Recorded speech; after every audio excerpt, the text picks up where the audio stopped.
بسم اللہ الرحمن الرحیم۔ السلام علیکم۔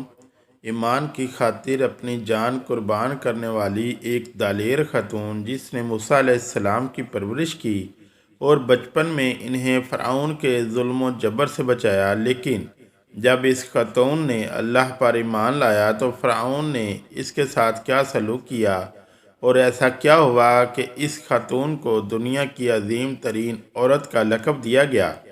فرعون مصر کا ایک ظالم و جابر بادشاہ تھا۔ اس نے مصر میں آباد قومی بنی اسرائیل کو غلام بنا رکھا تھا اور ان پر ظلم کے پہاڑ توڑتا تھا۔ فرعون نہایت ہی مغرور بادشاہ تھا اور خود کو لوگوں کا خدا اور رازق کہلواتا تھا، لیکن کسی میں بھی اتنی جرت نہ تھی کہ فرعون کی مخالفت کر سکے۔ لہٰذا اللہ نے فرعون کے خاتمے کا ارادہ کیا تو بنی اسرائیل میں حضرت موسیٰ علیہ السلام کی پیدائش ہوئی۔ جب موسیٰ علیہ السلام کی پیدائش ہوئی تو ان دنوں فرعون نے اپنے سپاہیوں کو یہ حکم دے رکھا تھا کہ بنی اسرائیل میں جو لڑکا بھی پیدا ہو اسے قتل کر دیا جائے۔ لہٰذا اس مصیبت آفت کے دور میں مجبوراً موسیٰ علیہ السلام کی والدہ نے آپ کو ایک صندوق میں رکھ کر صندوق کو مضبوطی سے بند کر دیا اور اسے دریائے نیل میں ڈال دیا۔ دریا سے نکل کر ایک نہر فرعون کے محل کے نیچے بہتی تھی۔ اللہ کی قدرت یہ ہوئی کہ یہ صندوق دریائے نیل سے بہتے ہوئے اس نہر میں چلا گیا۔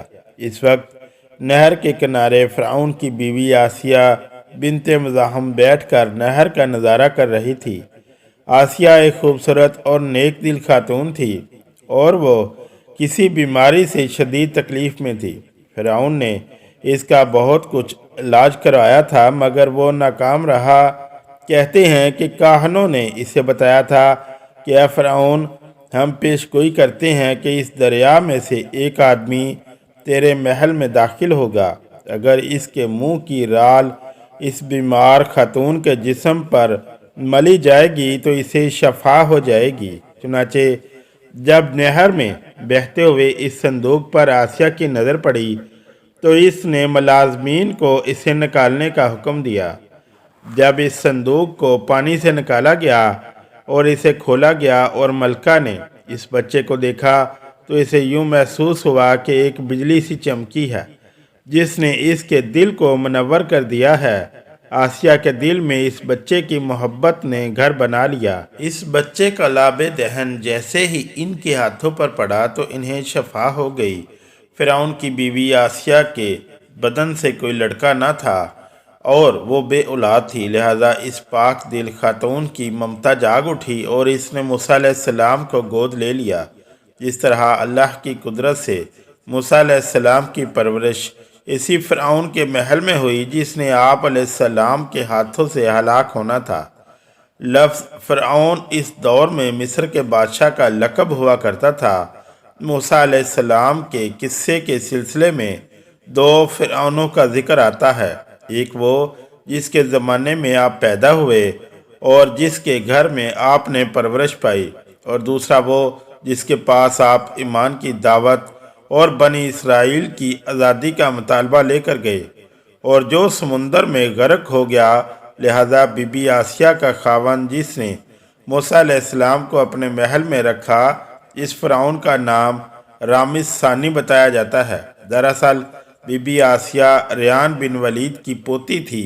ریان بن ولید وہی بادشاہ تھا جو یوسف علیہ السلام کے دور میں عزیز مصر تھا اور اس نے حضرت یوسف پر ایمان بھی لایا تھا۔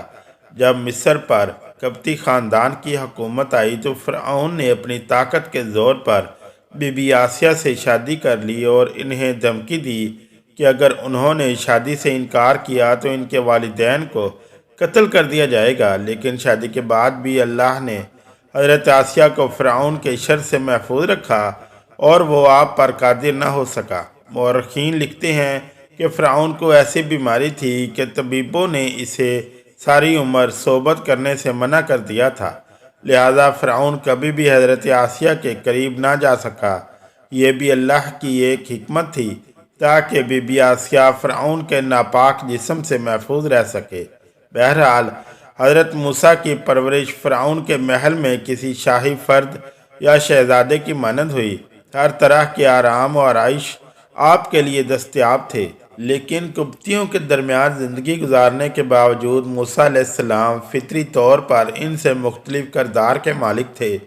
حضرت موسیٰ فرعون کے غرور و تکبر اور خدائی کے دعووں کو ناپسند کیا کرتے تھے اور ہمیشہ توحید کے متعلق واضح بات کیا کرتے، جو فرعون اور اس کے درباریوں کو ناگوار گزرتی تھی۔ بہت جلد وہ وقت بھی آ گیا جب اللہ نے حضرت موسیٰ علیہ السلام کو نبوت عطا کی اور آپ فرعون کے دربار میں اسلام کی دعوت لے کر تشریف لائے۔ بہرحال حضرت موسیٰ فرعون کے غرور و تکبر اور خدائی کے دعووں کو ناپسند کیا کرتے تھے اور ہمیشہ توحید کے متعلق واضح بات کیا کرتے تھے، جو فرعون اور اس کے درباریوں کو ناگوار گزرتی تھی۔ بہت جلد وہ وقت بھی آ گیا جب اللہ نے حضرت موسیٰ علیہ السلام کو نبوت عطا کی اور آپ فرعون کے دربار میں اسلام کی دعوت لے کر تشریف لائے۔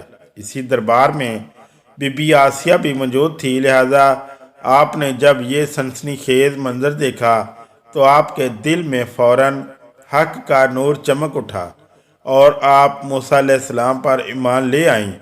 بی بی آسیہ فرعون مصر کی بیوی اور ملکہ تھی۔ آپ کے پاس مال و دولت کی کثرت تھی، لیکن اس کے باوجود آپ غرور و تکبر کا شکار نہیں تھی، بلکہ آپ کا دل غریبوں کی محبت سے سرشار اور ان پر شفقت و مہربانی کے جذبے سے معمور تھا۔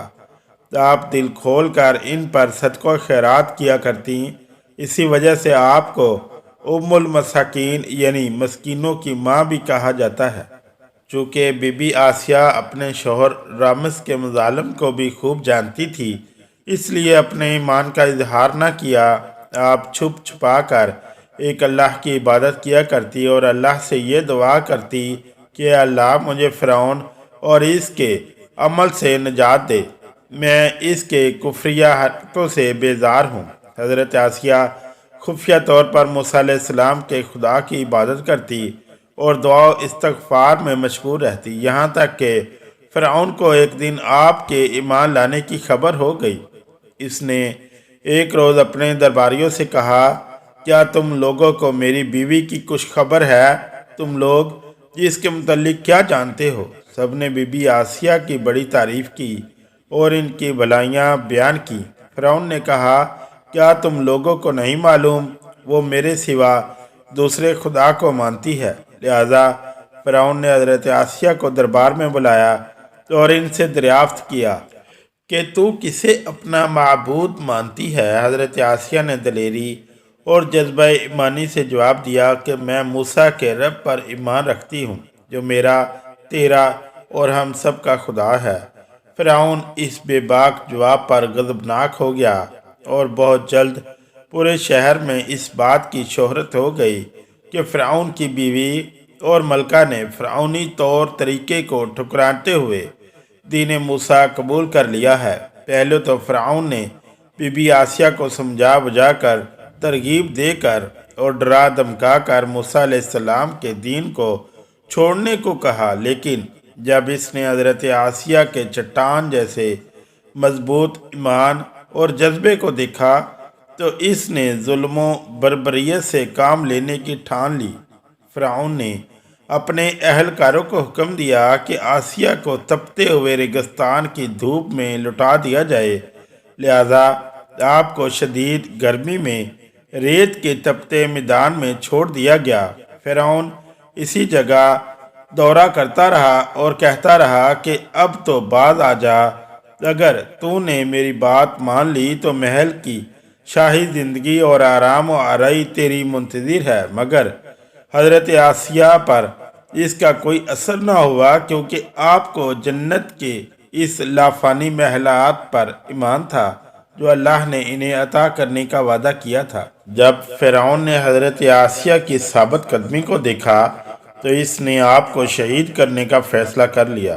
اس نے اپنے سپاہیوں کو حکم دیا کہ بڑی سے بڑی چٹان کہیں سے اٹھا لاؤ اور آسیہ کو چیپ لٹاؤ اور وہ چٹان اس پر گرا دو۔ لہذا جب یہ لوگ پتھر لائے اور حضرت آسیہ کو لٹایا گیا تو آپ نے آسمان کی طرف نگاہ اٹھائی تو پروردگار نے حجاب اٹھا دیے اور جنت کو اور وہاں جو محل ان کے لیے بنایا گیا تھا اسے انہوں نے اپنی آنکھوں سے دیکھ لیا۔ آخرکار اس پتھر کو آپ پر گرا دیا گیا اور آپ کی روح پرواز کر گئی۔ حضرت آسیہ کے فضائل احادیث مبارکہ میں کچھ ان الفاظ سے آئے ہیں کہ رسول اللہ صلی اللہ علیہ وسلم نے فرمایا، مردوں میں سے تو بہت سے درجہ کمال تک پہنچے، لیکن عورتوں میں سے سوائے فرعون کی بیوی آسیہ اور عیسیٰ علیہ السلام کی والدہ مریم بنت عمران کے